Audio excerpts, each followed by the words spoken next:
And the 2023 Special Olympics gets underway here in the German capital on Saturday, with athletes competing in 26 sports over 8 days. DW caught up with one of the event's standout performers to find out more about the Games for people with intellectual disabilities. There's nothing Ibrahima Diallo looks forward to like the start of a race. It's my passion, and I love sport. The 22-year-old Guinean sprinter is one of hundreds of athletes from around the world here in Germany for the 2023 Special Olympics in Berlin. It's wonderful and just magnificent to be here. But these aren't his first games. In 2019, Diallo took gold in the men's 100 metres in Abu Dhabi. This time around, he's out to defend his title.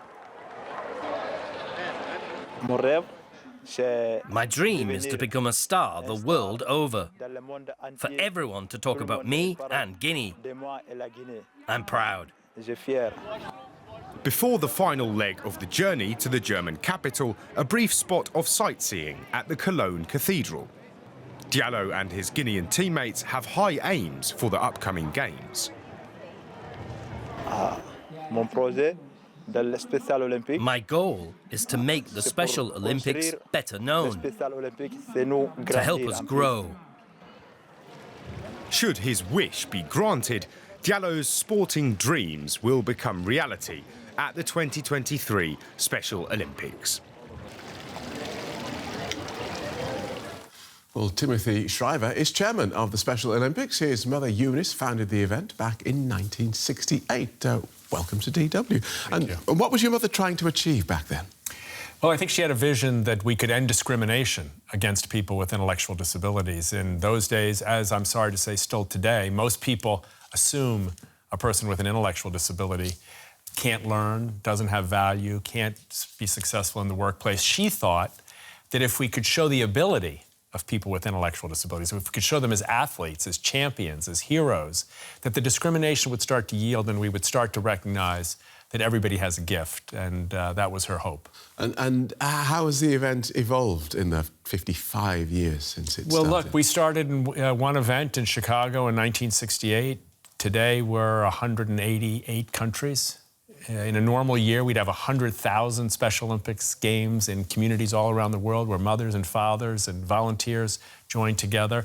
And today, we're challenging governments to join us in ending the discrimination. For far too many, some would estimate as many as 80% of children with intellectual disabilities never go to school, ever, at all. Well, that's surprising. Because the schools are closed. And so we are trying to challenge governments. They've committed to the CRPD. The Convention on the Rights of People with Disabilities, they've committed to these goals, but there hasn't been action in most places to make schools inclusive. We believe sport and play can be a vehicle for opening schools, so we're challenging. We want to get 2 million new Special Olympics athletes into the movement, playing what we call unified sport, children with and without intellectual challenges, playing in school and in sports clubs together. And how does the categorization work? You can sort of see how it works. And if you're talking about physical sports and physical disabilities, when it comes to intellectual disabilities, how does that work? Intellectual disability is a little bit of a moving definition, but from a sports point of view, our vision is that you compete against people of equal ability in your own division. Equal physical or mental Equal ability? sports ability. So if you run the 100 in 20 seconds and I run the 120 seconds, we race against each other.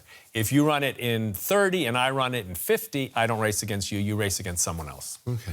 And So the goal is to find ways to have everybody have a fair game so that everybody has a chance to win, no matter what their personal ability might be. Doesn't have the profile yet. It's quite interesting, I guess, because of course you have the Olympics, and then the Paralympics had a big boost in perhaps in the last 2 or 3 events where they very much burst through. How are you doing at bursting through?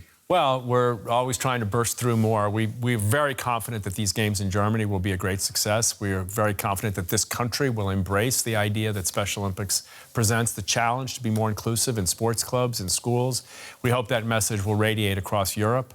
where our brothers and sisters in the Olympic and Paralympic movement are fantastic allies of ours. We have a distinctive message that for people with intellectual disabilities, they have something unique to offer schools, communities, healthcare, employment, that has still been largely unrecognized. So our challenge is for this population to be seen as valuable and to allow their gifts to enable the rest of us. You know, what we find in schools is if you include a child with an intellectual disability, the other children benefit.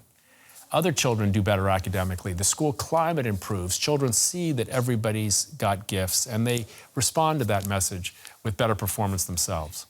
Which events are you particularly looking forward to?